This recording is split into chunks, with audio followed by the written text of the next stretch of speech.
vers Dieu, comme à ses voisins, dire que ça ira mieux, même quand tout va bien, c'est de voir le soleil au milieu des nuages, et devant un avion, rêver de voyage, réussir sa vie, c'est croire en l'instant, où tout est magie, où tu es géant. Réussir sa vie, c'est traverser un océan, sans savoir pourquoi ni pour qui, à l'aventure tout simplement. C'est d'être un président, bien n'importe qui, et de prendre le temps d'aider un ami.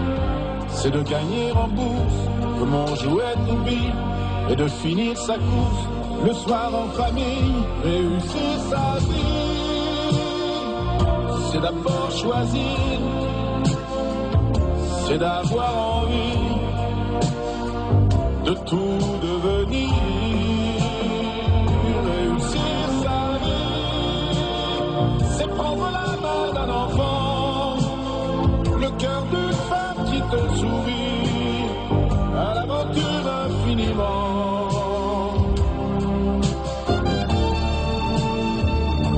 C'est d'être au carnaval, un des rois de la fête, de croire en son étoile, même les jours de défaite. C'est d'aimer le plaisir, le travail et l'orgueil. C'est de toujours se dire qu'on n'est jamais tout seul. Réussir sa vie, c'est vivre au présent, mais d'avoir envie de vivre sans temps. Réussir ta vie, sois poète ou sois paysan, moitié méchant, moitié gentil, à l'aventure évidemment. Réussir sa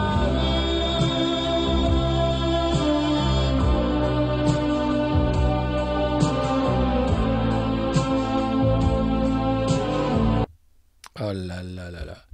Est-ce que c'est pas ça, hein, réussir sa vie? Est-ce que c'est pas finalement partir un jour sans retour vers le paradis en jet privé? Et oui, et si c'était ça c'est capitaliste, c'est sûr.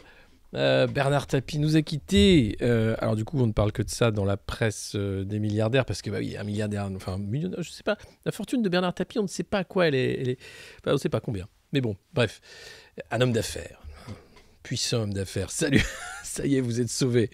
Merci pour ce moment. De rien. Bon, j'ai mis la cravate, voilà, parce que c'est ça, faire des affaires. C'est les bretelles, la cravate, n'oubliez pas. Le bagou aussi, hein, on va tout vous vendre ici, y compris des élastiques à chibre. C'est la revue de presse du Monde Moderne. C'est tous les matins à 9h avec votre dévoué ou aussi Antoine de Decker. Vous êtes de plus en plus nombreux. On va parler bien sûr du steak à l'ail, hein, de Dominique Strauss-Kahn, cité dans les Pandora Papers. Encore un scandale financier, mon Dieu. Mais à quel moment on va aller chercher dans les paradis fiscaux la thune qui est cachée? Mais vraiment, tu sais, avec des sous-marins nucléaires et tout, l'armée, quoi. Salut à tous. Les mondialistes modernistes, bonjour à tous, non, juste les modernes. Vous pouvez bien sûr dire que ça y est, c'est la revue de presse du Monde Moderne. Elle commence, partagez ce lien bien sûr, parlez-en autour de vous. Je sais que certains ont pris l'habitude de se mettre nus à leur balcon pour dire que ça commence. Vous pouvez aller dans votre jardin, vous pouvez tout faire. Maggie n'était pas d'accord avec cette mise en bouche. D'ailleurs, à propos de Maggie, aujourd'hui, notre cher et bien-aimé, tendre et lumière du monde, président Macron sera dans un refuge SPA en Haute-Saône, vers Gray, que je connais bien, c'est pas loin de Dijon, pour dire combien il aime les animaux. Oh, j'aime les animaux. Brigitte aussi, on aime Nemo, on aime tous les deux. Il va faire tout un speech sur le bien-être animalier en disant que grâce à lui, on va arrêter de castrer à vif les porcelets. Pas avant 2022-2023. Hein. Pareil, les poussins à la broyeuse, c'est aussi grâce à lui. Ça a mis du temps. Hein. Oh là là là là là là. C'était compliqué de se dire, est-ce que c'est pas être un gros salopard que de broyer des poussins comme ça? Non, ça c'est capitaliste, tu sais. Et puis on fait pas d'omelette sans broyer des poussins. Hein. Voilà. Non mais c'est affreux. Bonjour à tous. Donc voilà, la revue de presse du Monde Moderne. N'hésitez pas à vous abonner via Twitch, à mettre des pouces bleus sous les vidéos quand elles sont en rediffusion, à partager ce lien bien entendu. Twitch, le Monde Moderne. à expliquer en repas de famille combien cette revue de presse est formidable. Je vois tous vos messages de remerciement. Je sais que certains attendent ce moment avec impatience. Moi aussi, je dois dire, j'aime beaucoup le matin parler de choses et d'autres avec vous, parce que même quand il ne fait pas beau, c'est un peu un rayon de soleil, comme une victoire de l'OM avec un chèque en blanc, parce que quand même la mort de Tapi, les chasseurs, ah oui, bah les chasseurs, ils aiment les animaux, hein. Beaucoup de fusils, c'est une mort rapide, pas un truc lent. Donc on verra. Mais quand même, ce pays m'inquiète et inquiète beaucoup nos voisins. L'amour immodéré que les Français portent à des crapules, à des escrocs, à des profils louches, on va dire, c'est quand même quelque chose. C'est quand même un truc. Tu te dis, mais à un moment, qu'est-ce qui s'est passé dans ce pays pour que les héros soit des gens comme ça. Qu'est-ce qui s'est passé? Alors évidemment, Libé fait sa une avec les affaires, hein, toutes les affaires qu'il y a. Le jugement tombe mercredi. Le jugement de l'affaire Adidas, hein, jugement Tapi, ça tombe mercredi, le jour de la sortie du James Bond, Mourir peut attendre. Ça n'a pas attendu visiblement. Et les morts, voilà, c'est toujours des types bien, oui, évidemment. Alors, ça dépend. Hein, je ne sais pas si à la mort d'Hitler, les mecs étaient quand même tous à se dire « Ah, quand même, ils faisaient des belles aquarelles, tu sais. » Non, je crois que non. Ça dépend quand même. Là c'est sûr. Hein. Tapi, formidable, génial. Tapi, c'est plus que l'homme d'affaires, la figure médiatique. C'est les années 80, je crois. C'est le moment où la France s'est rêvée totalement américaine, tu vois. Quand il fait son émission Ambition, je ne sais pas si vous en rappelez. Ambition, il va dans des palais des congrès, comme ça, il est à Grenoble, à Toulouse. Il fait 6-7 comme ça éditions. Je vous ai retrouvé le générique, j'ai pas pu le mettre parce que j'ai pas pu le télécharger, c'est sur Dailymotion, c'est compliqué. Merci Spoofle pour l'abonnement. Merci à tous les autres qui nous suivent, vous êtes de plus en plus nombreux. Je vous disais Ambition. Alors c'était quand même, donc il se met en scène, il arrive, ouais bonsoir, on est au palais des congrès, et donc c'était déjà la Startup Nation avant que le mot startup existe en fait, et il faisait venir des jeunes entrepreneurs, à l'époque ça s'appelait comme ça, hein, c'était pas des start-upers, c'était des entrepreneurs qui alors voulaient faire de l'élevage de vers à soie, des machins, et ils montraient leur truc, et c'était jugé avec un publicitaire, lui et le public bien sûr, en disant est-ce que ce projet peut aller loin, et il a de l'ambition, et je vous lis les paroles quand même du générique. Jamais trop tard pour changer, fais ta révolution et contre vents et marées, défends tes ambitions. Eh bien, je pense que Bernard Tapie, c'est la petite graine qui a fait le macronisme. C'est de là que tout vient. Ni droite ni gauche, le culte de la personnalité, l'homme d'affaires, le côté moi je suis un manager, tu vois, moi je suis un Américain, moi au fond de moi je suis un Américain. L'amour des jets privés. Ici aussi, au monde moderne, on aime les jets privés. Vous savez, on a pour ambition de s'acheter le train à vent d'un petit jet d'assaut. Ce serait vraiment sympa. D'ailleurs, si vous pouvez nous aider, on a un Patreon. Voilà, si vous voulez pas donner d'argent à Jeff Bezos, le train de l'hype arrive, donc il suffit de vous abonner et on va avoir droit au train de l'hype, n'hésitez pas, puisque c'est comme ça que ça marche. Donc vous êtes deux à vous être abonnés, vous êtes abonnés en quelques minutes. Le jeune bac, merci. Donc n'hésitez pas, allez-y. Comme ça, on aura droit à ce petit train. C'est le Galaxy Express de Jeff Bezos qui nous emmène loin, loin, loin dans les terres de l'hypercapitalisme. Là où nous fonçons dans le mur en enlevant la ceinture, là où on va au paradis en jet privé, là où il n'y a plus de limite en fait, où l'argent peut tout acheter, là où enfin on peut vivre heureux et caché sur une montagne d'esclaves. C'est beau quand même. C'est le monde moderne, c'est la revue de presse et Tapi, c'est vrai, Tapi, train de la hype. Et voilà, c'est parti les gars. Il a démarré. Incroyable, vous êtes phénoménaux, je dois vous dire vraiment merci. Je ne sais pas comment vous dire merci, mais c'est voilà, merci. C'est parti. Les abonnements, c'est maintenant. Les cadeaux, le niveau suivant, 94%, on y est. Donc c'est parti. Allez-y, faites-vous plaisir. Et donc, les James Bond, oui, ça parle un peu de ça. Il y avait quand même... Enfin, aujourd'hui, je ne vais pas vous faire toutes les portraits de Bernard Tapie. Alors, les 1000 vies, hein, alors c'est le titre qui revient, qui n'arrête pas. L'homme aux 1000 vies, il a été animateur télé, il a été taulard. Lui a fait de la tôle. Hein. Il manque que ça, Nicolas, pour être l'homme aux 1000 vies, tu vois. Nicolas, oui, oui, Carla. Quand tu auras fini de dédicacer tes livres, il faudrait que tu fasses un peu de prison. Les Français adorent ça, tu sais. Si tu fais que même 3 mois, même 4 mois, faut que tu y ailles, tu en ressortiras le cuir épais, puis tu pourras faire du théâtre après. Donc voilà, il manque que ça, Nicolas Sarkozy, pour être un Bernard Tapie qui réussit. La politique, hein, où il a flingué Rocard sur les ordres de Mitterrand. Tapie, c'est quand même ça. Hein. Bien sûr, quand même, il était anti-Le Pen et c'était pas mal. Et puis voilà, oui, le côté escroc, évidemment, ça, mais ce que je vous disais, qu'est-ce qui se passe dans ce pays pour qu'on aime autant ces profils-là? Pourquoi tant de haine? Est-ce que les Français ne s'aiment pas?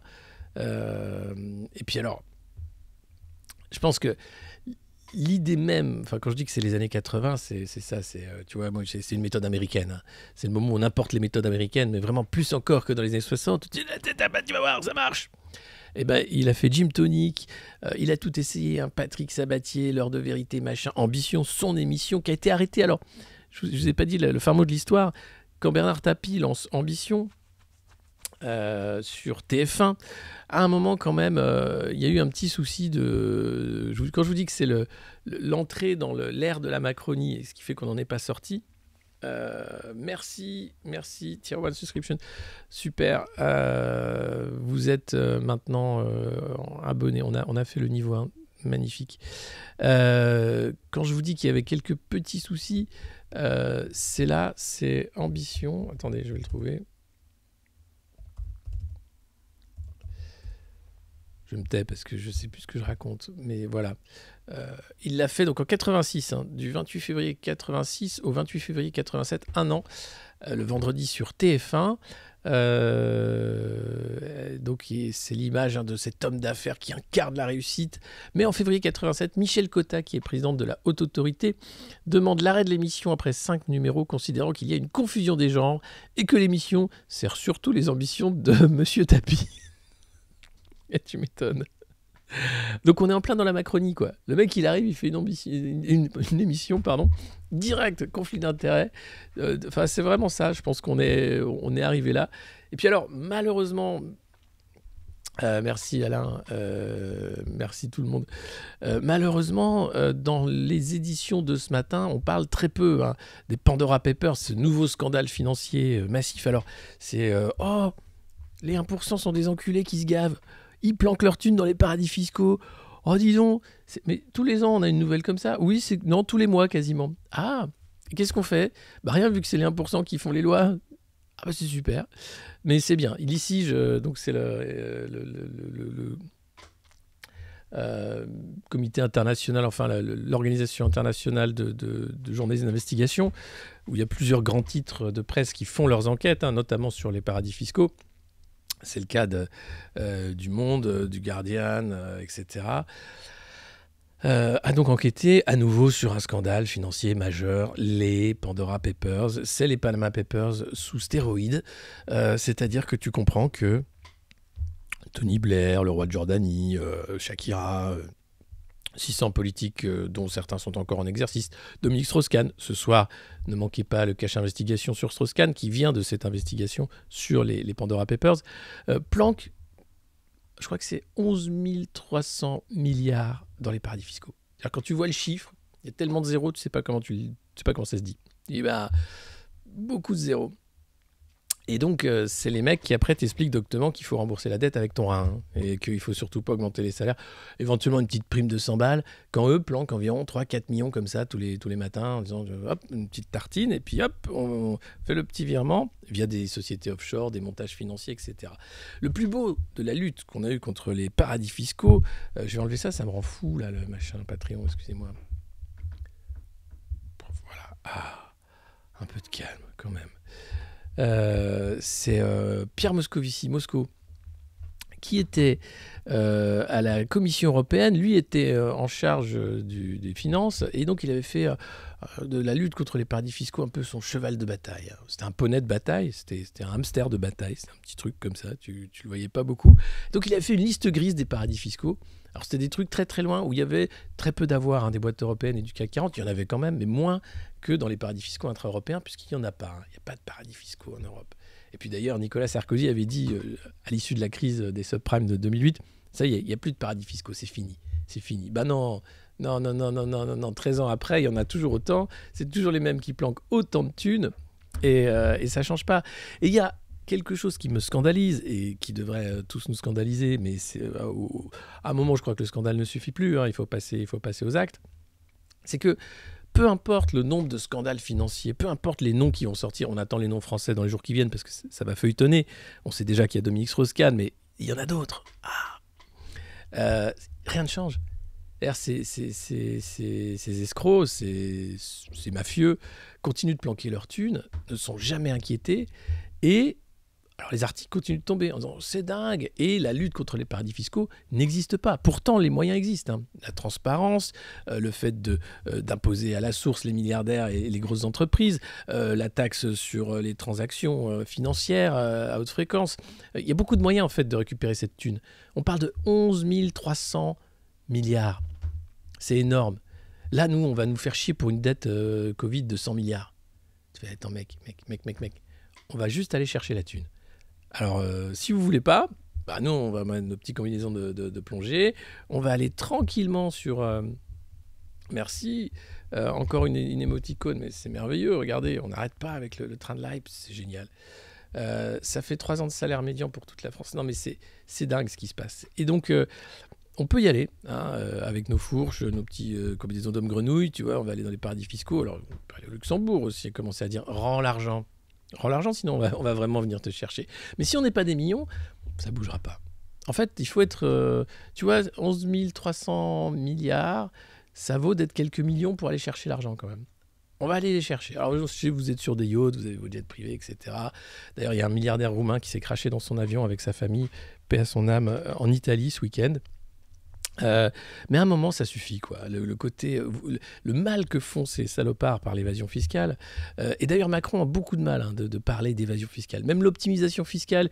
Bon, déjà t'as le droit d'optimiser, mais en fait tu vois, on te fait chier avec le cannabis en disant oui mais le joint tu vois c'est la première marche pour aller vers la drogue dure. Non, par contre l'optimisation fiscale, oui c'est la première marche pour aller vers l'évasion fiscale. Donc là, je pense qu'il faudrait faire des trucs un peu plus qu'aller saisir des plans de bœufs aux petites vieilles retraitées à Dijon, quoi.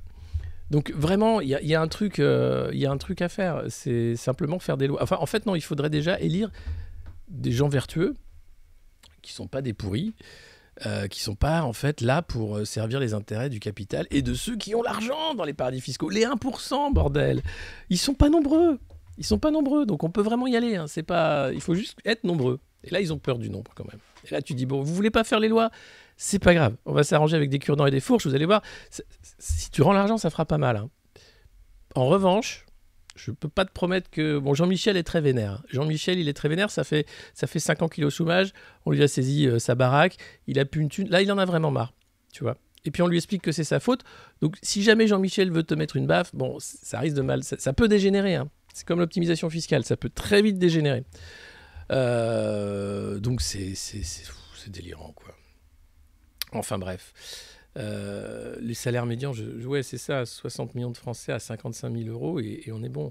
Mais au-delà du salaire, il faut comprendre que derrière, on est sur un principe d'argent qui veut plus rien dire. Il n'y a plus de valeur en fait dans l'argent à part celle de l'esclavage, du pouvoir. Tony Blair fait partie bien sûr de la liste des Pandora Papers. Et Dominique Strauss-Kahn, qui adore le steak à l'ail, hein, c'est son truc, là, Dominique, le steak à l'ail et le sexe de groupe. Lui, quand même, il a conseillé des chefs d'État africains. Il a mis, je sais pas, 30 millions, je crois, de côté dans les paradis fiscaux. Et le mec était quand même... alors ça, c'est socialiste. Hein. Il faut voir, autour de lui, toute la galaxie qu'il y avait de la République En Marche. Stanislas Guérini était là. C'était un jeune Strauss-Kahnien. Ismaël Emelien, qui s'est barré depuis, mais qui est conseiller d'Emmanuel Macron. Vous aviez Benjamin Griveaux, qui était là également. Enfin, toute la Macronie était là, quoi, autour de DSK, qui était qui passait au FMI en plus. Tu vois, tu te dis, waouh, les mecs, c'est super. On peut avoir confiance en vous. Non. On peut vraiment avoir confiance en vous pour planquer la thune, hein, ça oui. Donc voilà, à un moment, voilà, quoi. Des fourches et des cure-dents. Et Tony Blair était le New Labour. Alors, c'est-à-dire qu'il avait dit que le Labour, c'était un truc de vieux travaillistes, c'était fort, il fallait être un peu new. Il fallait aimer plus l'argent que les vieux travaillistes. Donc il a bien aimé l'argent, Tony Blair, puis il a bien fait la guerre pour du pétrole. Et pour de la thune aussi. Et donc voilà, il se retrouve dans les Pandora Papers, mais rien, la reine d'Angleterre aussi planque de la thune. Enfin, ils sont nombreux, c'est un peu leur travail, c'est un peu un métier, tu vois. D'ailleurs, tu as des avocats fiscalistes dont c'est le métier de optimiser comme ça le planquage de thunes. Et donc, on en est là. Alors, on n'en parle pas ce matin dans la presse. Sauf Le Monde, évidemment, ça va feuilletonner, comme je vous le dis. On parle surtout, bien entendu, de Bernard Tapie. Et puis aussi, un truc super important, le rapport sur la pédocriminalité dans l'Église, qui sort mardi, des confessions accablantes pour l'Église. Jean-Marc Sauvé qui rend public mardi une enquête commandée par l'institution catholique sur les violences sexuelles en son sein. C'est plus de 3000 prêtres. Les chiffres donnent le tournis. On parle d'un effet de Tchernobyl. Il aura fallu 25 ans de scandale en France pour que l'Église catholique ne procède enfin à son opération vérité. 25 ans. C'est long, hein. C'est quand même... c'est très long. Il y a eu la condamnation de 3 évêques par la justice, Pierre Piquant en 2001, André Faure en 2018 et Philippe Barbarin en 2019, relaxé en appel, pour ne pas avoir signalé, bien sûr, les prêtres pédocriminels, même si elle a mené un travail exemplaire qui fera date dans l'approche des abus sexuels au sein du catholicisme. La commission Sauvé intervient très tard à l'échelle mondiale, beaucoup trop tard. Évidemment, des rapports ont ainsi été commandés en Irlande au milieu des années 2000, dès 2014, des évêques allemands ont été, il y a eu une commission d'historiens, etc. Chez les évêques français, il y a eu, je crois, un effet de Tchernobyl. Oui, c'est Libé qui dit ça. En tout cas, on va beaucoup parler de ce rapport. Il arrive tard, mais il arrive, donc au moins... Ça, c'est ça de fait, puisque la pédocriminalité dans l'Église, c'est un vrai grave problème. Et alors, non, 3 évêques ont été condamnés. En réalité, c'est 3000 prêtres qui sont concernés par ce rapport. Beaucoup plus. La France, évidemment, faisait comme si ça n'était pas passé par là. Le nuage de Tchernobyl, vous voyez, c'est un peu pareil. Mais j'aime bien ce rapport sur la pédocriminalité dans l'Église. C'est cool, hein. On voit que... Enfin, c'est cool, non, c'est terrible, mais ça arrive 25 ans après. On parle d'effet de Tchernobyl. Vous savez, quand le nuage n'était pas passé en France, je veux rappeler l'affaire Jeffrey Epstein, ce pédocriminel milliardaire américain qui était fan aussi des paradis fiscaux. Il résidait quand même de 4 à 6 mois à Paris, en France. Voilà. En France, l'enquête est au point mort. Il ne s'est rien passé, on n'en parle pas. C'est comme s'il n'avait jamais rien fait en France. Ouais, bien sûr. Donc ça reste quand même, il y a quand même un déni énorme des autorités dans ce pays sur ce problème. Et sur les 15 000 prêtres, 1 sur 5 pédos, c'est énorme. Bien sûr que c'est énorme, c'est scandaleux. Et 25 ans pour que ça bouge, c'est beaucoup trop long. Enfin, ça en dit long quand même sur ces institutions censées représenter l'ordre et la morale. Et qui sont là à nous donner des leçons, le FMI avec DSK et les Pandora Papers, l'Église avec la pédocriminalité, la Macronie avec Marlène Schiappa. Ah, vous avez vu ça, c'est formidable, Marlène Schiappa. Alors c'est la ministre quand même qui est en charge de lutter contre les dérives sectaires et elle a fait de la pub à des blogs et des podcasts qui mettaient en avant des gourous des sectes. Voilà, c'est Marlène Schiappa. C'est après le lissage brésilien. Oui, bon, un peu d'éveil chamanique avec Casas Novas et pourquoi pas manger des jus, c'est formidable. Donc c'est un boulet, quoi. C'est dingue. Enfin, on vit vraiment dans un monde où la vérité, c'est compliqué, tu vois. Et c'est pour ça d'ailleurs que notre cher et bien-aimé président a voulu mettre en place une commission Bronner sur les fake news, pour qu'on ait enfin droit à la vraie vérité.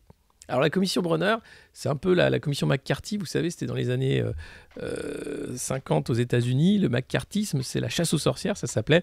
C'était un bon sénateur qui faisait la chasse aux communistes aux États-Unis, et donc tu étais accusé d'être communiste dès que tu parlais un peu de lutte des classes, quoi, en disant c'est quand même, il y en a qui s'en foutent plein les fouilles, puis il y en a qui en chient quand même dans la vie. T'es communiste ? Non, mais ce que je veux dire, c'est qu'il y en a, ils en chient plus que d'autres, quoi. Ça, c'est... Fais gaffe, Non, chacun a la même chance au début. Après, s'il y a des branleurs qui foutent rien, c'est bien de leur faute. D'accord, oui, d'accord, ok. Donc la commission Bronner, ça commence super bien, puisqu'ils ont mis en place donc, un aéropage de mecs connus. Alors, c'est plutôt des stars, c'est un peu c'est la politique, quoi. C'est des people qui servent à rien. Donc Rachel Kahn, par exemple, qui est là, je sais pas pourquoi. Il n'y a pas vraiment de chercheurs, c'est des auteurs de best-sellers. Et puis, tu as le docteur Valencien, Guy Valencien, qui a été chargé là pour justement regarder un peu sur le côté fake news médical.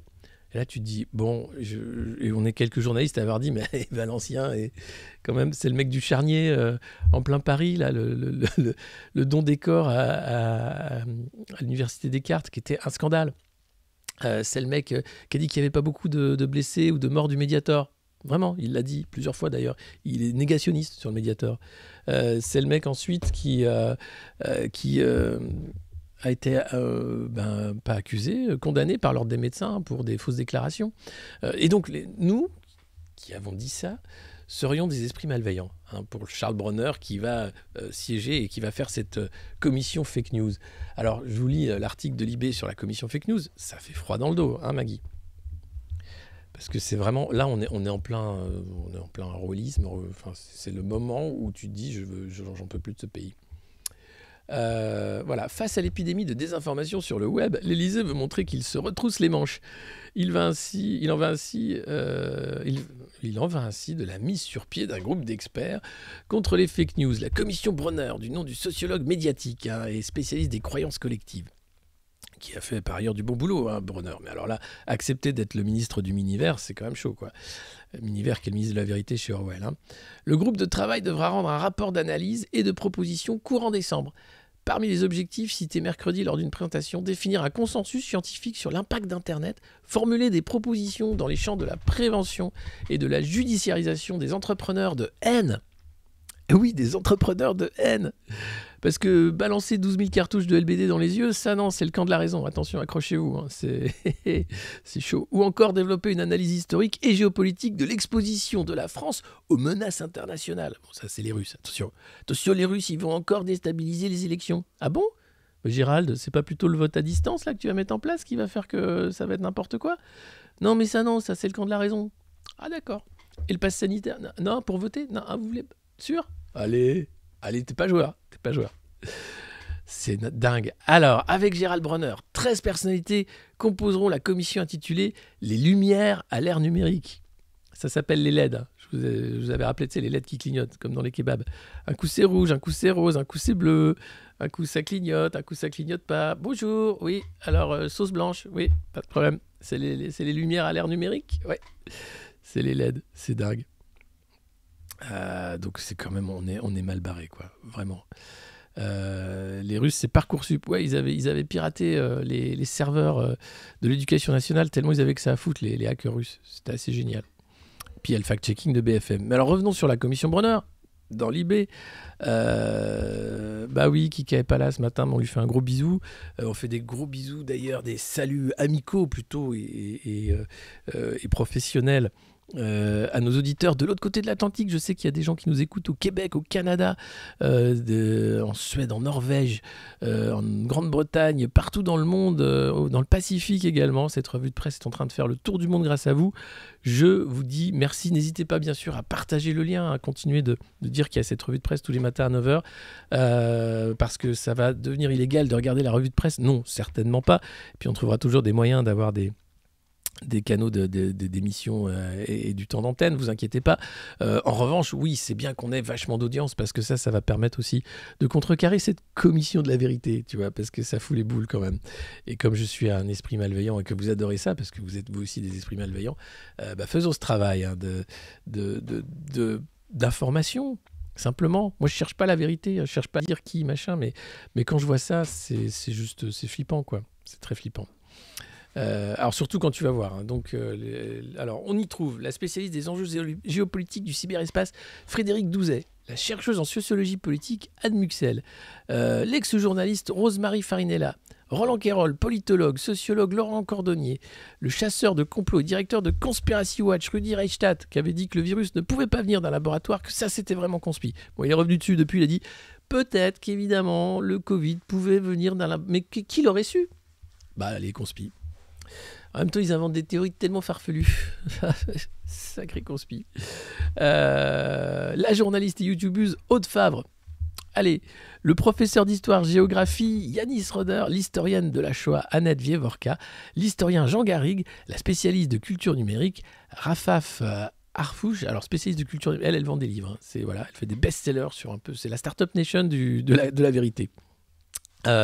L'ancienne athlète de haut niveau essayiste Rachel Kahn, récemment autrice de Racé, et enfin le chirurgien Guy Valencien, lui qui vous ai mis son pédigré. Hein. Ah oui, j'ai oublié, Valencien, il a aussi un truc qui s'appelle le CHAM, qui est un lieu de rencontre de tous les lobbies de la Big Pharma, hein, où il t'explique que le public-privé c'est important, qu'il faut bien travailler ensemble, et donc il fait venir tous les mecs des lobbies pour dire comme ils sont géniaux, quoi. Là, tu vois la gueule de la commission, déjà tu fais « c'est quoi ce bordel ?» Qu'est-ce que c'est ça ? Emmanuel, oui. Qu'est-ce que c'est cette commission encore ? Mais je voulais faire une commission sur les fake news. Je pensais que c'était bien pour apaiser le débat. T'as que ça à faire, vraiment. Tu veux pas faire ton boulot. Là, t'es en train de faire quasiment la guerre à l'Algérie. Là, ça part dans les tours. Plus personne veut te parler. Les Américains t'ont volé les sous-marins. Non mais arrête. Regarde Zemmour, il y a 18 dans les sondages. 18 ? Non, je déconne. 15 ouais. Ce pays va mal. Enfin, c'est comme ça. Alors, Guy Valencien vient d'être sanctionné d'un blâme, je vous l'ai dit. Voilà, donc Libéral dit ça. Manquement du principe de moralité. C'est pas tout. Hein. Alors, évidemment, l'urologue était un proche d'Alain Minc. Dis-moi pas que c'est pas vrai. Copain comme cochon avec Alain. En moyen alors, il y a du bon macroniste, il y a bien. Qui fréquente le siècle et soigna François Mitterrand, bien sûr, et le don du corps, je vous en ai parlé, ce charnier dégueulasse en plein Paris avec les révélations de l'Express qui avait monté une affaire incroyable. 72 plaintes de familles de défunts. Et puis Rachel Kahn, ça fait grincer des dents. Elle est ni scientifique ni spécialiste des médias. Elle prend ses distances avec la pensée décoloniale, et c'est son droit. Selon la présentation de l'Élysée, elle s'illustre avant tout par des prises de position polémiques dans le débat public, s'attaquant systématiquement au nouveau discours antiraciste et féministe. Quel est donc son domaine de compétences sollicité pour lutter contre la propagation des fausses nouvelles ? C'est la seule membre qui n'est pas impliquée dans la recherche scientifique, conseil de Gérald Bronner. Non, il y a l'autre, Harouche, elle fait des best-sellers, c'est tout. Arguant cependant que Rachel Kahn est confrontée, de par son activité, à toutes sortes de conflictualités sur les réseaux sociaux. Assez pour en faire un témoin de référence selon le sociologue. Alors, ils auraient pu prendre des mecs qui se prenaient des attaques de trolls macronistes à longueur de journée. Moi, par exemple. Ils l'ont pas fait. Parce que c'était bien, tu vois. Tu te dis, mais attendez, on peut aussi... La haine, elle est partout. Hein. Je suis pas contre. Il faut lutter contre les discours de haine, bien sûr. Mais là, je sens quand même que vous êtes en train de politiser la haine. Hein. Elle est que d'une façon. Et puis, le camp de la raison qui balance 12 000 cartouches de LBD dans les yeux, moi, je trouve pas que c'est très raisonnable. Hein. Je trouve pas ça très raisonnable, les gars. Vous faites n'importe quoi avec ce pays, vous continuez, et c'est assez dingue. Donc cette commission Bronner me fout les boules, évidemment.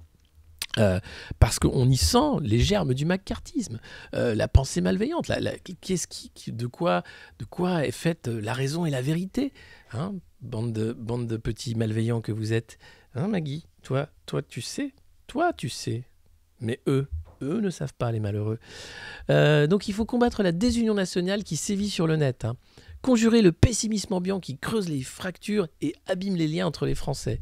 Pourquoi pas, dit Libé, mais à un peu plus de 6 mois de la présidentielle, la manœuvre ne manquera pas d'éveiller quelques soupçons sur la volonté de l'Élysée d'imposer une vérité officielle des événements. Ah ouais. Bah oui, ça ressemble quand même beaucoup à ça. Hein. Gérald, je sais pas ce que tu fais, mais si c'est pour avoir une légion d'honneur, ça vaut pas le coup. Pense à tes enfants. Pose cette arme, pose cette commission, Gérald, pose cette commission, mets les mains sur la tête, voilà, tu peux sortir tranquillement maintenant. Voilà. Donc, on n'est pas là pour juger des contenus qui doivent être autorisés ou interdits, hein, se défend Frédéric Douzet. On ne pense pas en termes de vrai ou de faux, mais selon un spectre d'acteurs qui s'étend de ceux qui agissent avec transparence et des méthodes journalistiques jusqu'à d'autres qui utilisent des moyens artificiels d'amplification de messages et cherchent à tromper la population. Tu veux dire les éléments de langage de la République En Marche ? Parce que c'est ça, hein, regardez. Éléments de langage. Oui, je suis le président du pouvoir d'achat. Sous mon quinquennat, le pouvoir d'achat a augmenté. Non, tous les prix explosent, machin, c'est l'inflation. Donc là, on est vraiment dans un spectre d'acteurs, hein, qui utilisent des moyens artificiels d'amplification de messages et cherchent à tromper la population. Faire un troll politique. Fiche politique. Enfin, les mecs, c'est quand même... Enfin, c'est là où tu te dis, bon, c'est pas brillant, hein, mais ça marche. C'est-à-dire qu'il y a pas... On est totalement dépossédé, quoi. À partir du moment où un mec est élu pendant 5 ans, il fait vraiment n'importe quoi de ce pays. C'est très dangereux, très très dangereux. Ça va pas du tout, ce système. C'est pas possible. Et alors là, si en plus le mec il se dit, tiens, je peux faire 18 mois d'état d'urgence, le Conseil d'État, ils m'ont dit que je pouvais, mais aussi, mais bien sûr que oui. On y reviendra sur le Conseil d'État, vous allez voir. C'est une belle interview de Fabius. Et puis belle proposition aussi, hein. On y reviendra. Mais on va finir avec la commission Bronner parce que c'est important, parce que ça veut dire que là on est rentré vraiment dans le temps de la lutte informationnelle. Il n'y a plus d'idées politiques, très peu. Enfin, il y en a, bien sûr, mais ceux qui sont au pouvoir aujourd'hui sont dans la manipulation permanente, les sondages perpétuels. Maintenant, l'information, la compol, ce qu'on appelle la communication politique, c'est beaucoup trop. Derrière, c'est faire que le débat public soit totalement orienté, phagocyté. Enfin, que Zemmour monte à 15%, il est la fabrication des médias milliardaires parce qu'il est le candidat des milliardaires. Un peu plus décomplexé. Il ne parle qu'aux grands bourgeois qui sont flippés, xénophobes et qui ont beaucoup d'argent à planquer dans les paradis fiscaux. Et d'ailleurs, il commence à avoir un discours encore plus violent que Macron. Mais c'est pareil. Les pauvres, c'est de leur faute. Et en plus, s'ils sont arabes, alors là, c'est doublement la peine. Hein, doublement leur faute. Ce pays n'est pas fait pour les pauvres. Partez, monsieur. Mais monsieur, c'est mon pays. Non. Alors, vous travaillez, vous voulez rester, c'est 20 heures par jour. Hein, minimum. Parce qu'il faut le redresser, ce pays. Et payer les impôts. Et dire merci. Oui. Et mettez votre masque. Oui. Je vois qu'il a... Oui, mettez votre masque. Voilà, donc alors attendez, on continue. Hein. L'initiative élyséenne est en tout cas concomitante au désir de la majorité de préempter le camp des raisonnables sur la scène politique, comme en témoigne l'un des tout derniers éléments de langage de la Macronie. Donc là, on est en plein dans ce que je disais, hein, d'autres qui utilisent des moyens artificiels d'amplification de messages et cherchent à tromper la population. Bon, ils ne sont pas du tout raisonnables, la Macronie. C'est des idéologues radicaux, dangereux et violents. Mais ils se posent comme le camp de la raison. En 2022, je crois que c'est Clément Beaune. Oui, c'est Clément Beaune. Alors, je prends la voix de Clément Beaune, secrétaire d'État aux Affaires européennes. Je crois que le mec, en fait, il a pris des cours de patates chaudes sur YouTube. C'est un truc incroyable, la façon qu'il a de parler. En 2022, il nous faudra incarner le camp de la raison et de l'équilibre qui tient une société. Voilà.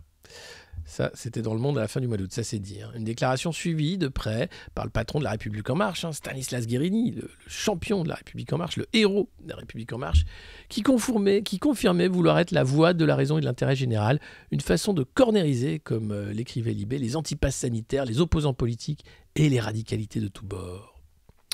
Gérald Bronner précise que le rapport de la commission, dont le travail consistera à rédiger une synthèse de la littérature scientifique produite sur le sujet, ainsi qu'à auditer des professionnels et des représentants d'entreprises du numérique. Ah tiens, vous allez bosser avec tous les lobbies, tous les GAFAM vont être là pour expliquer qu'ils font bien leur boulot. Qu'est-ce que c'est mignon. D'ailleurs, hier, il y avait le témoignage d'une lanceuse d'alerte sur Facebook. Aux États-Unis, ça n'a pas fait grand bruit parce qu'il y a eu les Pandora Papers qui tombent en même temps, mais le mal que font les GAFAM au débat, c'est quand même quelque chose. Hein. Et je dis ça, je sais de quoi je parle. On est sur Twitch ensemble, là, tranquillement. C'est pas rien. Donc vraiment, on est dans un monde de fous. On n'a pas trop le choix, quoi. On fait avec ce qu'on peut. En tout cas, merci de vous abonner, merci de suivre cette revue de presse. Je résume. Alors à la fin, donc ils vont auditer tout le monde en disant que c'est super ce que vous faites. Bravo, super. Et puis, ce rapport sera rendu public, on va en parler bien évidemment ici au Monde Moderne, et envoyé à tous les candidats à la présidence de la République. Celui-ci contiendra par exemple des préconisations techniques sur le fonctionnement des réseaux sociaux ou des pistes de réflexion sur l'éducation des jeunes à une culture de l'information. Ça fait des années que je dis il faut bien sûr éduquer les jeunes à l'information. Des années qu'on explique que les réseaux sociaux, c'est quand même super pourri, notamment Facebook. Parce qu'il n'y a pas de modération, enfin c'est de la censure ou de la propagande, mais il n'y a pas de modération. Donc évidemment que c'est un vrai problème, mais que faire ?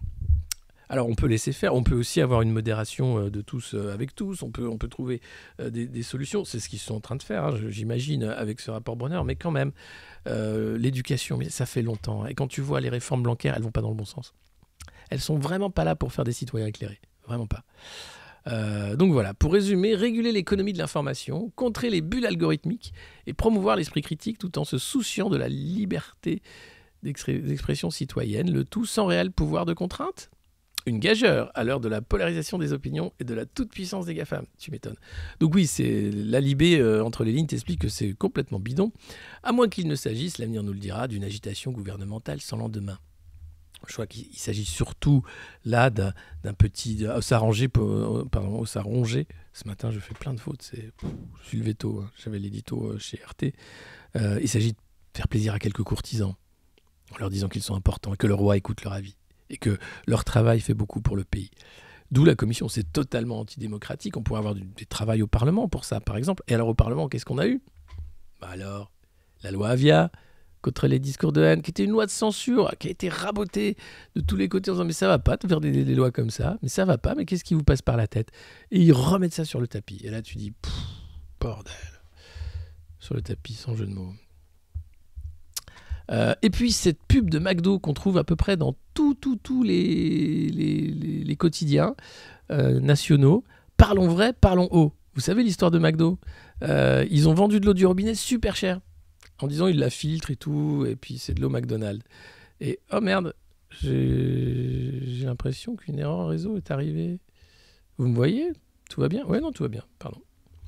Alors McDo qui se paye une petite pub pour éteindre l'incendie. Alors c'est bien quand tu as de l'argent, hein, là aussi tu peux amplifier des messages de manière trompeuse pour dire que c'est eux les gentils et que c'était les lanceurs d'alerte les méchants. Voilà ce qu'ils écoutent, voilà ce qu'ils disent. Parlons vrai, parlons haut. L'annonce du lancement de l'eau by McDo a suscité ces derniers jours des réactions pour le moins controversées.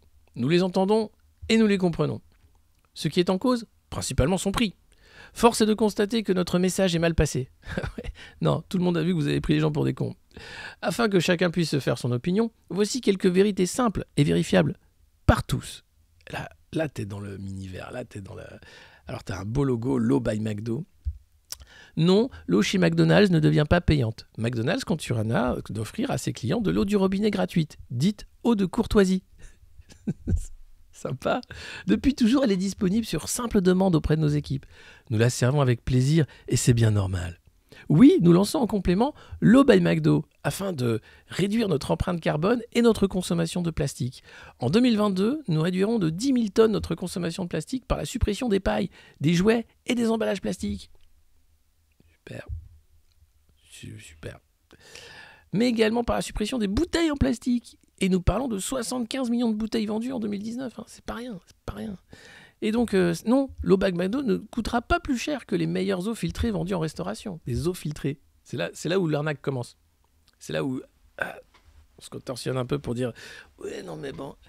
L'eau by McDo s'appuie sur les plus hauts standards de qualité, que ce soit pour son système de micro-filtration, solution Everpure avec système de filtration au charbon actif garantissant une eau purifiée à 99,99%, ou dans le choix des arômes 100% naturels, sans sucre ajouté, fournis entre autres par la marque Monin. Les sirops, ça c'est très bien. Ces caractéristiques en font une eau micro-filtrée d'une qualité et d'un prix comparable aux meilleures eaux filtrées que l'on peut retrouver en restauration. C'est dingue.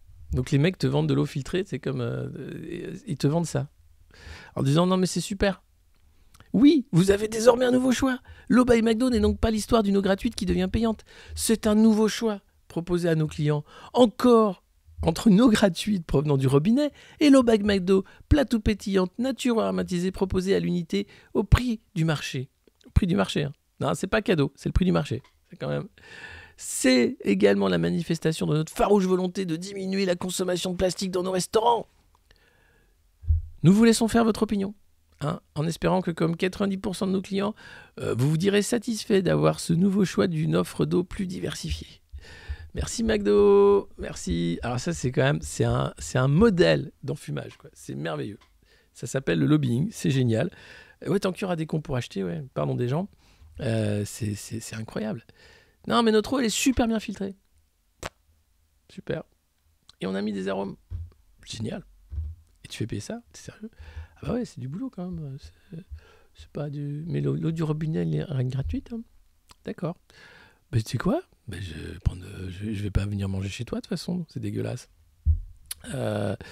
Tu sens l'eau by McDo. Non mais c'est dingue. Ils sont dingues. Ces mecs-là sont dingues. Ils sont payés pour faire ça. Donc là, tu as une armée d'avocats avec une armée de communicants, je sais pas de quelle agence, qui pensent se communiquer. Et là, ils payent en plus, paf, pour être en pub, en pleine page, dans Libé, Le Figaro, Les Échos, je crois, pour expliquer, non, c'est bien ce qu'on fait. On arnaque les gens, mais c'est normal. Ça s'appelle le business.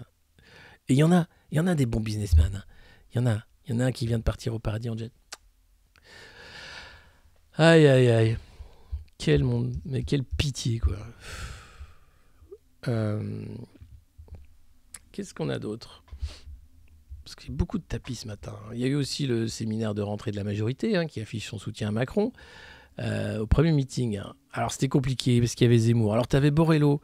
Borrello, c'est le mec du groupe SOS, un peu pédo sur les bords aussi, qui a eu quelques affaires de pince-fesses de jeunes garçons, qui est un grand conseiller de Macron, c'est un des piliers de la REM. Il était là à expliquer que Zemmour est un virus et que ceux qui votent pour lui sont des malades mentaux. Encore le McCarthyisme. Ils voulaient tous parler de Zemmour, mais sans en parler, en disant non, mais on lui donne trop d'importance. Mais en même temps, c'est l'opposant rêvé. Tu le choisis, mec. Donc tu peux y aller, vas-y, fais-toi plaisir. Il va pas parler de lutte des classes. Vous êtes d'accord à peu près sur tout. Sauf, oui, il n'aime pas trop les femmes, il n'aime pas trop les Arabes, mais ça, vous pouvez vous mettre d'accord, vous inquiétez pas. Par contre, oui, les pauvres, c'est des salauds. Ça, oui, ça, les pauvres, c'est des gros salauds. Et puis la libre entreprise, et puis tout ça. Allez-y, mettez-vous d'accord. Faites un grand parti. Et puis, Jean Rotner, qui disait « N'ayons pas peur d'Éric Zemmour ». Lui, alors, c'est le président du Grand Est, et la droite doit aller au contact. Faut y aller, les gars. Enfin bref, ça a été 2 jours formidables à Avignon. Jean Castex fait un discours, Olivier Véran aussi qui était là, je vais pas tirer sur les ambulances en tant que des hôpitaux. Il y avait tout le monde, c'était génial. Stan était là, il était aux anges, c'était sa meilleure vie quoi. Et il réaffiche, mais oui tu es belle, mais oui tu es formidable, mais oui c'est toi la star de cette revue de presse. Regarde, tout le monde tous les matins ils sont là que pour toi Maggie, que pour toi et tes analyses. Oui, bah maintenant voilà. Hein.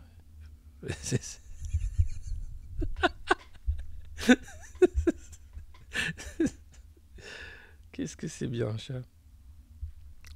Qu'est-ce que c'est bien. D'ailleurs, si vous voulez adopter, c'est bien que Macron aille dans une SPA, au moins il peut parler d'adoption. Puis c'est bien qu'il parle aussi de mal-être et de souffrance animale, ça change. C'est bien, chat. C'est bien. Voilà. Je sais plus où j'en étais du coup. Voilà, l'intermède félin, tout de suite, tu perds le fil, quoi. Et puis tu vois, elle m'attaque après. Tu vois, je travaille là. C'est dingue. C'est dingue. Ils sont dingues. Ils sont complètement dingues. C'est le crack, ça. C'est la colline du crack dans sa tête tous les matins. Donc je sais plus ce que je racontais. Si vous voulez me dire où j'en étais. Macron à l'SPA. Non, avant j'étais sur autre chose. Ah oui, sur la majorité à Avignon. Ouais, voilà, bon, on s'en fout. En gros, ils n'étaient pas contents aussi parce que les chaînes d'infos en continu n'ont pas trop parlé d'eux. Ils se sont dit, mais attends, c'est nous les stars, on est le parti numéro 1 et on n'en a quasiment pas parlé, c'est scandaleux. C'est vrai que Zemmour aurait fait ça à Avignon, il aurait été H24 sur toutes les chaînes d'infos. Bizarre. Voilà. Alors bon, l'arnaque de La République En Marche, c'est de changer de nom, de dire non, mais c'est pas qu'on veut changer de nom. C'est pas parce que Emmanuel Macron avait donné ses initiales au parti que le parti n'existe pas, qu'il n'existe plus, puisqu'on s'est pris que des roustes aux élections intermédiaires. C'est juste qu'on a besoin d'une grande maison commune pour tous y habiter, avec François Bayrou, avec Édouard Philippe, avec tous les autres. On voudrait faire une communauté, une sorte de kibbutz de la Macronie. Moi, j'ai envie de dire oui, faites cette grande maison commune. Trouvez-vous une île. Allez-y. Jouez de la guitare, faites des feux de camp, refaites le monde de la Startup Nation. Faites ça. Laissez-nous tranquilles. Merci. Parce qu'en plus, les mecs, ils sont persuadés d'être là dans l'intérêt des Français, de travailler pour le bien commun, d'être au service de la France. Ils sont dans une mission, quoi. C'est flippant, quoi. Et puis le nouveau parti d'Édouard Philippe, bien sûr qui fait peur à tous les marcheurs, parce que lui a fait une petite vidéo. Il va lancer son parti samedi prochain, Doudou Cruello. Et il va dire, ah, les gars, venez dans mon parti, vous allez voir, c'est super. Moi, je suis de droite. Parce que bon, maintenant, on a siphonné le PS, ils ont compris. De toute façon, eux, ce qu'ils aiment, c'est des petits postes, des petites médailles, des petits machins, donc ils ont fermé leur gueule. Maintenant, c'est la retraite à 67 ans. C'est la dette, tu la rembourses avec ton rein ou ton œil. Et c'est comme ça. Parce que moi, je suis pragmatique, réaliste et je suis le camp de la raison. Et j'ai une barbe blanche et noire. Je suis très cruel. Moi, j'aime bien éborgner les gens aussi. Venez dans mon parti. Et ils sont là à se regarder, à dire si j'y allais. Alors, il y a Franck Riester déjà. Vous savez, c'est le mec de la culture qui disait comme ça. C'est dingue. Ils sont dingues. Donc, ouais, qu'ils fassent leur maison commune, mais qu'ils nous laissent tranquilles. Voilà. J'ai envie d'ailleurs de leur offrir cette maison commune. Je vous offre, regardez. Mais c'est une yourte. Ouais, c'est une yourte, ouais. Tu vois, et en plus, je vous ai mis un tissu à l'intérieur, c'est que des portraits d'Emmanuel Macron. Je sais que vous adorez Emmanuel Macron, donc voilà. Et puis, vous avez au centre un poêle à bois. Attention, oui, ça peut faire du monoxyde de carbone, aérer la yourte quand même. Voilà. Et puis je vous ai mis une petite balalaïka là-bas pour jouer de la musique.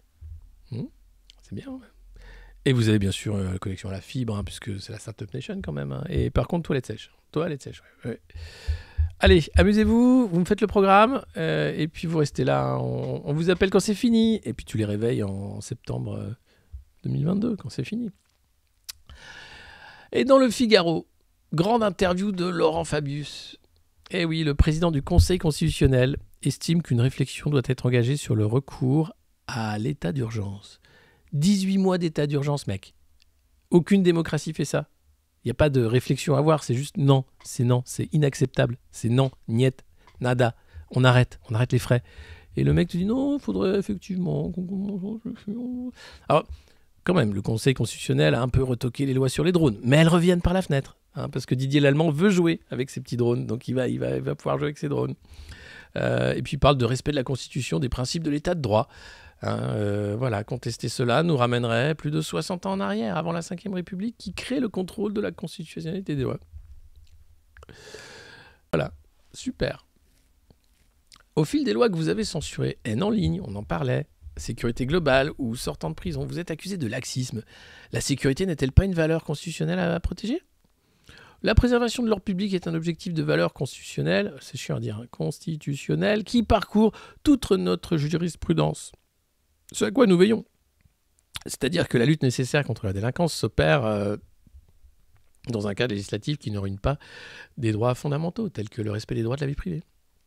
En censurant l'usage des drones munis de caméras par les autorités publiques dans la loi de sécurité globale, nous n'avons jamais affirmé que toute utilisation des drones était interdite. Non, d'ailleurs, ils reviennent par la fenêtre. C'est tellement bien foutu. C'est tellement pour être sympa avec la Macronie que ça fout les boules. Mais nous avons jugé que leur modalité devait être suffisamment précise pour garantir les libertés individuelles et la vie privée. Bien sûr. Ce faisant, nous appliquons la Constitution. D'où dans la Constitution, tu peux faire 18 mois d'urgence sanitaire, d'état d'urgence, quoi. D'où. Tu m'expliques ? Tu m'expliques, Laurent ? Mais non, il ne va pas expliquer. Là, il te dit, le gouvernement veut prolonger jusqu'à l'été 2022 l'état d'urgence sanitaire, qui permet de recourir au pass sanitaire. Après 18 mois sous ce régime d'exception, est-ce acceptable ? Vraie question du Figaro. Les états d'urgence à répétition doivent conduire à une réflexion collective. Le Conseil d'État vient de publier ses analyses. Sur ce sujet, il propose notamment que les lois établissant ou prolongeant l'état d'urgence soient automatiquement soumises au Conseil constitutionnel. En effet, il faut pouvoir contrôler les lois d'état d'urgence en ajoutant que, compte tenu de l'urgence, justement, notre décision sur ces dispositions devrait être rendue rapidement. Mais toute modification de ce type suppose une révision de la Constitution. Bah dis donc, alors, il n'y a pas de main la veille. Quant à la nouvelle loi prolongeant l'état d'urgence sanitaire, je ne peux préjuger de notre décision si nous en étions saisis, d'autant que nous n'en connaissons pas encore le contenu exact. Mais Lolo, 18 mois, putain, d'état d'urgence sanitaire. Stop, on arrête les frais, c'est plus la démocratie. Si tu fais ton job correctement, bon, c'est dire, la Constitution, c'est quoi ? Les libertés fondamentales, on en est où ? On marche sur la tête. C'est dingue. Et les mecs sont là à te expliquer tout ça, tu sais pas. Oui, vous savez, oui, ça mérite réflexion. Non, c'est stop, c'est pas possible, vous êtes des malades. Et non, ça continue, quoi. Les corbeaux se chargent des drones. Et Alexis, merci de nous informer et de nous éclairer. Bah merci Ritita, merci à vous. Merci d'être là, merci d'être, comme je vous le dis, tous les matins présent au poste pour cette revue de presse du monde moderne, qui est quand même une drôle de revue de presse. Merci pour l'abonnement. Et merci pour la pub, parce que je sais que le bouche-oreille est en train de fonctionner de ouf. Ça cartonne cette revue de presse sur les réseaux, et c'est que le début. Là, on est en train de commencer quelque chose qui va nous emmener très loin. Très loin. 2022, mais aussi au-delà, je vois cet horizon d'un humanisme éclairé, d'une utopie anarchiste où enfin nous vivrons frères et sœurs, enfin nous pourrons être débarrassés de toutes les structures de pression patriarcale et autres, quoi. Mais c'est pas de mal la veille, ceci dit. En attendant, on peut se marrer en attendant la mort. Donc on fait les deux. On essaye de faire les deux. On essaye de gérer tout ça. On ne connaît pas encore son contenu. Mais ouais, ils n'ont pas une petite idée sur la question, un petit indice ? Genre, c'est liberticide. C'est un truc qui va empêcher les Français d'être libres. C'est un truc qui est totalement anticonstitutionnel. Ton boulot, c'est de dire non. C'est pas compliqué. Eh ben non. Le mec te dit, oui, non, on va pas préjuger notre jugement. Mais attends, ils ont encore une idée encore mieux. Parce que là, tu te dis, bon, sur les libertés publiques, tu te dis, non, mais on essaie de faire un truc propre. Et là, le Conseil d'État, qui marche main dans la main avec le Conseil Constit, a eu la super idée du week-end. C'est de dire il faudrait limiter la responsabilité pénale des décideurs en temps de crise. En gros, c'est open bar. Alors, vous pouvez faire vraiment de la merde, il vous arrivera rien. De toute façon, c'est déjà un peu le cas, puisque la Cour de justice de la République, c'est pour rassurer les gueux qu'il y a une justice. Toi, Agnès, par exemple, t'as dit n'importe quoi au début du Covid. Bah maintenant, t'es à l'OMS, t'es une championne de l'OMS. Toi, mon gars, Olivier, t'as été Olivier Véran, perquisitionné, t'es ministre de la Santé, t'as pas bougé. Salomon, t'as dit tout et n'importe quoi, t'as parlé de conflit d'intérêts. T'es toujours là, y a aucun problème. Donc quand même, les mecs se disent, il serait temps de mettre dans la loi le fait qu'on peut faire vraiment ce qu'on veut. Non ? Comme ça, on serait rassuré. On n'aurait pas quand même cette petite peur des fois que ça dérape, qu'un jour un gouvernement un peu pas corrompu arrive au pouvoir et nous fout en tôle, tu vois, ou au moins nous juge. Non. Faisons une loi qui rendra totalement possible de faire n'importe quoi en temps de crise. Et instaurons la crise permanente. Et vous vous foutez de nos gueules ? Ouais, ils se foutent de nos gueules. C'est bien ça le problème, c'est qu'ils se foutent de nos gueules. Alors voilà, l'ancienne ministre de la Santé, Agnès Buzyn, a été mise en examen par la Cour de justice de la République. La crainte de poursuites pénales ne risque-t-elle pas d'inhiber les responsables politiques, comme l'écrit le Conseil d'État dans son étude annuelle ? J'ai peur, je suis responsable, mais j'ai peur que ma responsabilité m'envoie en prison si je fais des bêtises. Oh mais non, c'est la responsabilité, c'est pour les couillons là qui payent des impôts. Tu sais, ceux qu'on envoie les huissiers après. Tu sais, les pauvres. Eux, ils sont responsables, ils volent un sandwich, c'est direct la tôle. Non, toi, t'es pas responsable. Ah bon ? Non mais t'inquiète, on va faire une loi en plus, t'inquiète. Arrête d'être inquiète comme ça. Ça sert à rien, tu vas te faire... Non, franchement, tu n'as pas à être inquiète. Il ne vous sera fait aucun mal, putain. Donc les mecs, ce risque existe. Je ne me prononcerai pas, dit Laurent Fabius, sur tel ou tel cas. Là, t'as tous les voyants au rouge, le sang contaminé, tu sais. Laurent Fabius, Conseil constitutionnel. Le mec te dit, garde son calme. Il n'est pas là genre en disant, yes, on va passer loin, on va faire ce qu'on veut, putain. Non, il te dit non. Mais une question de fond est assurément d'éviter la confusion entre la responsabilité politique, indispensable, et la responsabilité pénale. Encore faut-il bien voir que la responsabilité politique est difficile à mettre en œuvre quand le ministre concerné ne siège plus au gouvernement, et qu'il ne peut donc pas en répondre par une éventuelle démission. Une réforme de la Cour de justice de la République était envisagée. Elle n'a pu avoir lieu faute de réforme constitutionnelle. Il faut poursuivre la réflexion. Les mecs, ils sont géniaux quand même. Ils sont payés, on les paye par nos impôts. Ils sont très très bien payés avec nos impôts. Ils passent leur temps à nous maltraiter. Quand ils font de la merde et qu'on les voit, ils vont pas en prison. Là, ils ont peur quand même que des fois, on sait jamais quand même parce que ils sont passés de, on fait un peu de la merdouille, là, ils savent. Enfin, et là, ils commencent à avoir un peu peur. Alors ils vont se faire des lois pour être peinards, parce que c'est des grands inquiets, tu vois. Et t'imagines si on était responsable ? Qu'est-ce qu'il y a pareil ? Regarde le mal qu'ils font à Nicolas Sarkozy, il veut lui mettre un bracelet électronique. Tu te rends compte ? L'humiliation ? Un président ? Un bracelet électronique ? Mais où on est ? Mais qu'est-ce que c'est que ce pays ? C'est un pays qui va mal. Alors moi, ça me fait plaisir de vous voir tous les matins parce qu'on se dit que non, ça va bien, tu vois. On est encore quelques-uns à se dire non, mais attendez, je pense avoir une certaine idée de l'action publique, une certaine morale aussi, de l'engagement politique, une certaine idée aussi de l'humanisme, de ce qu'on devrait faire. Enfin, ouais. Donc ça va, je suis pas tout seul, on n'est pas tout seul. Mais eux, ils sont vraiment pas nombreux et ils sont en train de s'organiser leur petit monde. Tu vois, c'est le monde de oui, c'est génial, c'est le village dans les nuages. Je fais des lois où, franchement, non, mais nous on n'a pas les mêmes lois que les autres, t'inquiète. Non, mais je sais, n'importe où t'es responsable, putain. T'es médecin, tu fais de la merde, t'es responsable. T'es livreur, t'es responsable. Eux, c'est les mecs, c'est les seuls qui veulent un boulot, ils sont pas responsables. Non, c'est bon, vous savez. Sinon, on va être inhibé dans notre action. Ah, ouais, tu comprends, parce qu'après, si jamais des fois, on se dit, si jamais je fais de la merde et que je suis pris, que je vais en tôle, tu vois, je pourrais pas faire de merde, tu vois. Alors que si je me dis, si je fais de la merde, que je vais pas en tôle, je pourrais faire de la merde, tu vois. Ah ouais. En fait, les lois, elles sont là pour t'inhiber, en fait, dans ta corruption, mec. Parce que tu fais de la merde, en fait, qu'on a fait des lois qui te font peur. Ah oui, mais non, mais après, tu vois, c'est pour l'intérêt commun, c'est pas bien.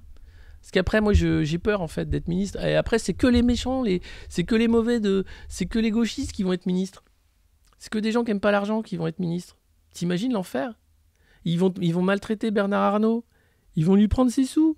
Ils vont pas aller au vernissage de ses expositions. Ça va être d'une tristesse, c'est ça que vous voulez? Des bracelets électroniques pour tous ces gens qui se sont battus pour ce pays pendant des années? C'est vraiment ça que vous voulez? Non. Non, bien sûr, c'est pas ça qu'on veut. Mais si, c'est ça qu'on veut, en fait. On veut vous foutre en tôle, on veut plus vous voir, en fait. C'est très simple. Les gens ne veulent plus voter parce qu'ils se disent, non mais si à chaque coup c'est pour avoir les mêmes qui font n'importe quoi, qui planquent leur thune dans les paradis fiscaux et qui se font des lois pour pas aller en tôle, excusez-moi, mais à quel moment c'est la démocratie? À quel moment ça sert à quelque chose de voter? Vous m'expliquez? Donc voilà, donc je pense que c'est là. Alors, Spoofle, je dirais pas qu'on l'a dans le fion, c'est une façon de le dire, mais non, je dirais qu'il se fout vraiment ouvertement de notre gueule et qu'on est très, très, très, très patient, trop. Voilà, c'est tout. Sinon, il y a un mec à Marseille, bon, on va pas changer de sujet parce que sinon on va parler d'arsenal de guerre. Un arsenal de guerre prêt à l'emploi qui a été découvert à samedi dans un appartement de Marseille. Et oui, le propriétaire de l'appart qui était squatté a fait appel à une société pour changer les serrures. Et là, les mecs, ils ouvrent la porte, et là, 2 lance-roquettes, 2 roquettes, 4 pains d'explosifs, des dispositifs de mise à feu, des engins pyrotechniques, 500 munitions, des gilets pare-balles lourds, d'autres plus légers, des casques et des tenues de militaires. Tout ça prêt à l'emploi. Voilà. Tout va bien. C'est un pays qui va bien, je vous dis. C'est un pays qui va très très bien. Qu'est-ce qu'on a d'autre? Après, il y a les bordels. Évidemment, Macron fait le bordel à l'international entre Paris et Alger, parce qu'il a encore une petite phrase pourrie. Mais il continue. Il dit non, il est super beau dans les sondages. Ok. Si vous le dites. Bon, si vous le dites, hein, tu dis, mais je vous ai fait une yourte là-bas, vous pouvez y aller. Hein, vous pouvez faire des sondages tous les jours si vous voulez. Faites-vous plaisir. Mais arrêtez, lâchez-nous la grappe, putain, laissez-nous tranquille. Laissez-nous vivre. Hein. Et donnez-nous la thune. Rends-nous la thune, tiens, au lieu de nous faire une prime à 100 balles. Là. Donne-nous la thune. C'est dingue. C'est toi qui as commencé. Non, mais c'est dingue. Par contre, le matos, non, on ne sait pas d'où ça... Non, c'était vraiment un entrefilet dans le Figaro, tu vois, le truc ultra rassurant, quoi. C'est à Marseille, ouais, c'est un arsenal de guerre prêt à l'emploi. Ok. Pas plus d'infos. Tu vois, tu fais, ah ouais, quand même, c'est chaud, quand même. Non, ça va, c'est Marseille, ça va, c'est des pistolets à eau, comme dirait Benalla. Bah oui, parce qu'en même temps, on vous parle des Pandora Papers, on vous parle de corruption, on vous parle du Conseil d'État qui voudrait que les responsables politiques ne soient plus inhibés dans leur action, et t'as le procès Benalla en ce moment. Il a pris quoi, une tape sur le faux casque de CRS et 500 balles d'amende. Il a parjuré devant les commissions d'enquête. Bon, normalement, c'est 3 ans de tôle minimum et 35 000 € d'amende. Et là, tout le monde était gentil avec lui. C'était « Oh, mais ça sert à rien d'être au tribunal pour un truc si mignon. » Oh, Alexandre. Les faux passeports, le mec est porteur de valise. Enfin, je sais pas comment faire, en fait, pour clore le cycle de la corruption. Mais on est vraiment en de très mauvaises mains. Voilà. Alors il t'explique, hein, le pistolet à eau, il a menti directement, machin. Bon, on va pas en parler, quoi.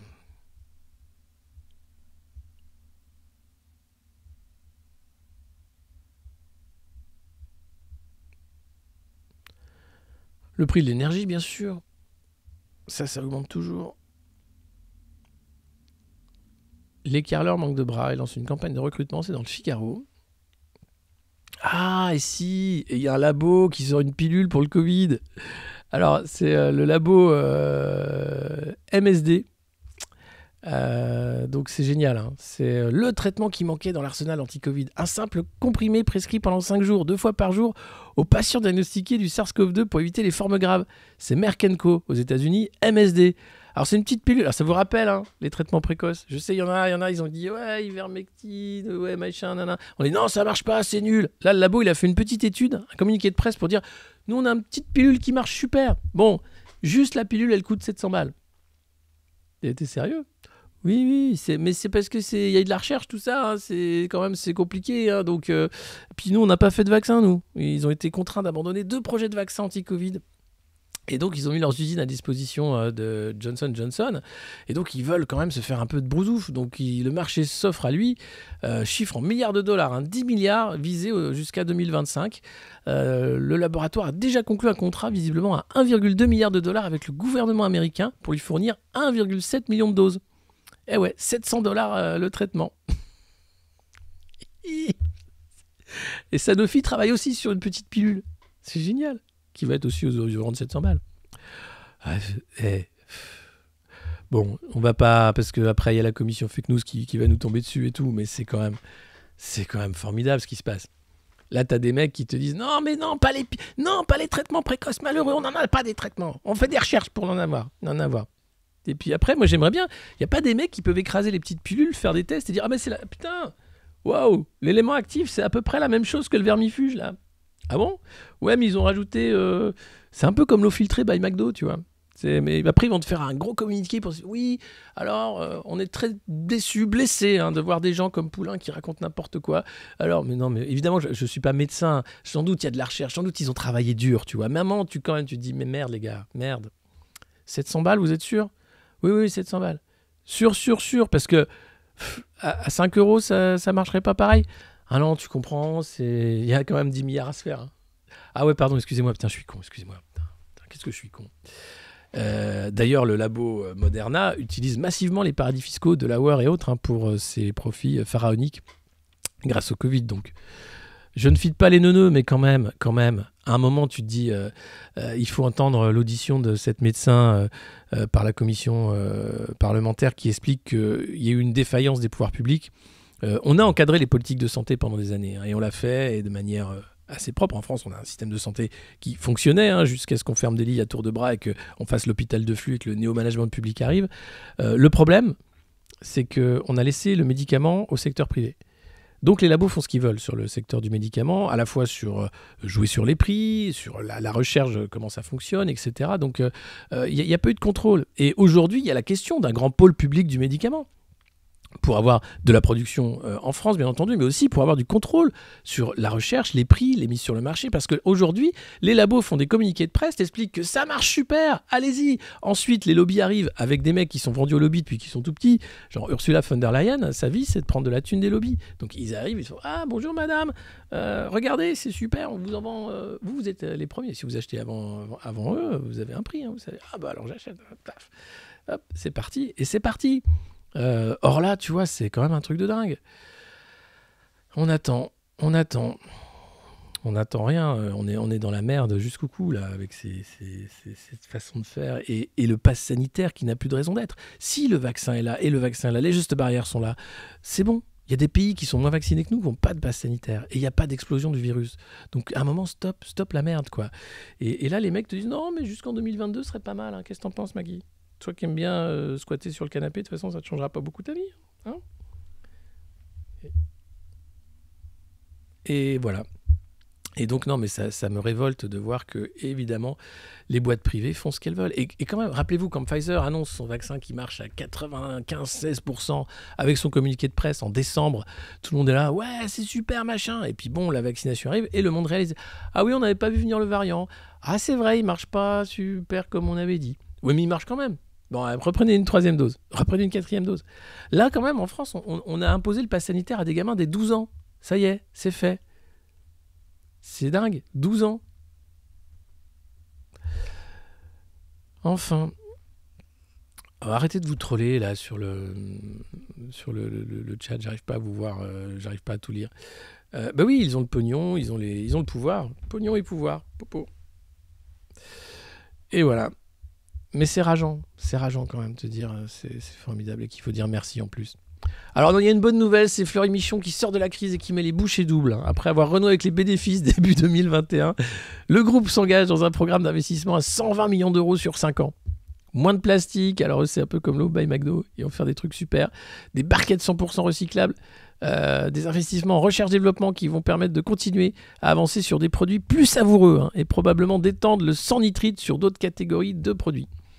Cuisinez les gars, faites de la popote, ça prend pas longtemps, tu t'achètes des légumes, si t'aimes la viande tu peux t'acheter de temps en temps une bonne viande, un truc, tu cuisines. C'est toujours meilleur qu'un truc cramé d'additifs et beaucoup trop salé, beaucoup trop sucré et cher. Mais bon, je comprends, après on peut pas toujours cuisiner, c'est compliqué quoi.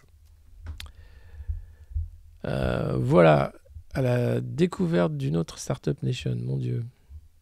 La société du lien. Stéphane Richard à la tête d'Orange. Je vous lis en direct, hein, là je suis dans le Figaro et vous. Bon, j'ai l'impression d'avoir fait le tour. J'ai sans doute oublié plein de trucs. J'ai dit n'importe quoi, évidemment. C'est la revue de presse du Monde Moderne. C'est pour ça que vous l'aimez. C'est parce que quand même, à un moment, tu dis, mais pourquoi faudrait prendre ça au sérieux, quoi? À quel moment on prend ça au sérieux? Ce soir, Cache Investigation sur DSK.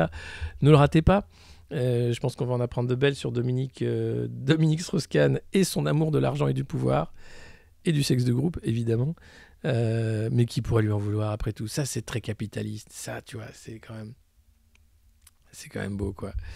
Je pense qu'il sera bien, ouais. Penchez-vous sur le langage Python. D'accord. DSK, ça va être chaud. Mais en fait, ce qui est important, c'est de voir dans les Pandora Papers qui sont les Français, politiques français, qui sont encore en activité, qui sont là. Qui sont-ils? Quels sont leurs réseaux? Ah, c'est les mêmes que les... Oh, dis donc, mais c'est dingue. Pourquoi qu'est-ce qu'ils font ça? Qu'est-ce qui se passe? 20 informés, neuneux, c'est toi les mensonges. Oh les gars, commencez pas à vous battre, c'est le matin et tout. Wow. Benalla a pris 500 € d'amende. Oui, c'est vrai, c'est vrai. Benalla, il a rien pris pour ce qu'il a fait. Alors, ils ont dit, mais il a rien fait. Il était mignon déguisé en gendarme. Oh, il était mignon déguisé en gendarme. Des fois, il se déguise en gladiateur pour les soirées théâtre avec Brigitte et Manu. Là, il avait oublié d'enlever son déguisement de gendarme. C'est pas grave. L'humour, c'est tout ce qui... Non, il reste aussi l'humour, l'amour, une certaine idée de l'engagement politique aussi, la classe féline qui te bouffe tes fils de micro. Il reste plein de choses en réalité. On est quand même un beau pays, la France. Hein. Ne vous arrêtez pas simplement aux adorateurs de milliardaires. Mais arrête, Maggie, arrête. C'est pas possible. C'est pas possible. Elle a trouvé un nouveau truc. Non, à chaque fois, c'est un coup le micro, un coup le... Là, c'est le fil de la lumière. Non, alors, peut-être qu'elle veut se suicider en direct, je ne sais pas. Non, arrête. Bon, c'est dingue. Merci à tous d'avoir suivi cette revue de presse du Monde Moderne. Vous étiez encore plus nombreux que vendredi. Nous sommes... le lundi 4 octobre. Elle est rediffusée bien sûr sur YouTube. Vous pouvez mettre les pouces bleus en rediffusion.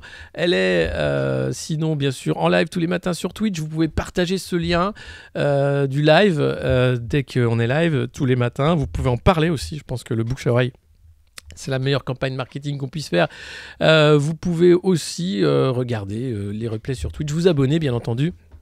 Nous suivre sur nos différents réseaux sociaux et vous pouvez écouter Samuel Etienne si vous voulez, si vous êtes prêt à autant de bienveillance. Hein. Ici, on est un peu esprit malveillant de la commission Bronner. On est un peu ceux qui disent que quand même, vous nous prenez pour des cons, mais c'est pas grave. On fait comme si on n'avait rien vu. Vous inquiétez pas, on rigole. Donc voilà, mais c'est vrai que ça fait du bien. Je suis la symbiose de l'excellence française. Vous êtes des malades. Non, je suis 28 minutes, c'est vendredi normalement. Voilà. Et puis le 22 et le 23 octobre au Théâtre Studio à Alfortville pour mon spectacle documentaire L'homme qui tua Muammar Kadhafi, où on va parler des Nicolas, de Muammar, de Tripoli, de la rue du Faubourg Saint-Honoré, de tentes de Bédouins, de DGSE. Donc n'hésitez pas à venir nous voir le 22 et 23 à Alfortville si vous êtes dans le coin. Et puis je vous dirai quand est-ce qu'on passe vers chez vous, parce qu'on va faire aussi un petit tour de France avec ce spectacle, j'espère. L'oxygène, oui, il en faut. Respirer, pensez à respirer. Rassurez-vous, tout cela ne va pas durer. Hein. C'est qu'un seul moment à passer, la Macronie et tout ça. Mais après, c'est vrai que ça s'éternise. Hein. Tu dis quand même...